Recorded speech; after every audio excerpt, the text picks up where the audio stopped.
Hey guys, எங்க daddy எங்க கிளம்பிட்டு இருக்காருன்னு பாக்குறீங்க. துறையூர்ல ஒரு கிரக பிரவேசங்க, அதுக்கு தான் கிளம்பிட்டு இருக்காரு. எனக்கு ஹிந்தி எக்ஸாம் வருது, சோ அதுக்கு படிக்க வேண்டியதுனால தாங்க நான் போல. எங்க வீட்ல இருந்து மருவத்தூர் வரைக்கும் வண்டியில போயிட்டு அங்க வண்டியை பார்க் பண்ணிட்டு அதுக்கப்புறமா அவங்க பஸ்ல போறாங்க. அன்னைக்கு செம்ம முகூர்த்தம், நிக்க கூட இடம் இருக்காதுன்னு நினைச்சாங்களா. ஆனா ஸ்லீப்பர் கோச்சே கிடைச்சிருச்சாங்க. போயிட்டு இருக்கும் போது பாருங்க, என் தம்பி வீடு மாதிரி பிஸ்கட் சாப்பிட்டுட்டு இருக்கான். அதுக்கப்புறம் லஞ்ச் டைம் வந்ததுனால விக்ரவாண்டி தாண்டி ஒரு இடத்துல வண்டியை பார்க் பண்ணாங்களா. அங்க போயிட்டு இவங்க ஸ்நாக்ஸும் லஞ்சும் வாங்கி சாப்பிட்டாங்களா.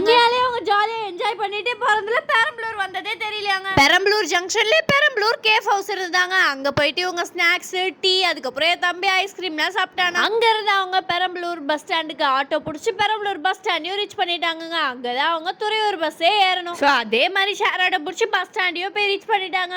அங்க பார்த்தா துறையூரோடைய பஸ்ல அவ்வளோ கூட்டம். அங்க படுத்துட்டே வந்தவங்களுக்கு இங்க நிக்க கூட இடம் இருக்குமான்னு தெரியல. பரவாயில்லைங்க, அவங்களுக்கு உட்காரத்துக்கும் சீட்டு கிடைச்சிச்சு. துறையூர் போற வழியில அந்த இயற்கையை ரசிச்சுட்டே போறது செம்மையா இருக்குங்க. அங்க வயல்ல நிறைய மயில் இருந்தது. அங்க பாத்தீங்கன்னா இந்த பையன் எங்க அப்பாவோட தங்கச்சி பையன், அதாவது அத்தை பையன். அவன் கூட தாங்க என் தம்பி ஒரே ரெண்டு பேருமே செம்ம வாழை அடிச்சு உதச்சி விளையாடிட்டு இருந்தாங்க. இதுதான் நாங்க போன கிரக பிரவேச வீடு. அழகா இருக்குல்ல. அப்படியே உள்ள போயிட்டு குட்டி குட்டி போட்டோ கிளிப்ஸ் எல்லாம் எடுத்துட்டு இருந்தாங்களாம். துறையூர்ல மேக்னா டெக்ஸ்டைல்ஸ் ஒண்ணு இருக்குங்க. நாங்க எப்ப துறையூர் போனாலும் அதை விசிட் பண்ணிட்டு வர்றது. ஒரு 8 மணிக்கா மேக்னா டெக்ஸ்டைல்ஸ்க்கு போயிட்டு என் தம்பிக்கு குட்டி குட்டி டி ஷர்ட்ஸ், ட்ரௌசர்ஸ் எல்லாம் எடுத்துட்டு அங்க பக்கத்துலயே எங்களோட இன்னொரு அத்தை வீடு இருந்தது. அங்கேயோ எங்க போயிருக்காங்க. அங்க பாருங்க, அந்த பாப்பாங்களாம் எங்க வீட்டுக்கு வந்தா எதுவுமே தர மாட்டாங்க. அவங்க வீட்டுக்கு போயிட்டு எவ்வளவு அமக்கலம் பண்ற மாதிரி. அவ்வளவுதாங்க, இவங்க எல்லாம் டயர்ட் ஆயிட்டு லாஸ்டா படுக்க போயிட்டாங்க. லாஸ்ட்ல வராங்க பாருங்க, அவங்களும் ஒரு யூடியூபர் தாங்க. நெக்ஸ்ட் சூப்பரான வீடியோட நாங்கள மீட் பண்றோம். அடுத்த பை ஃப்ரம் சஷு.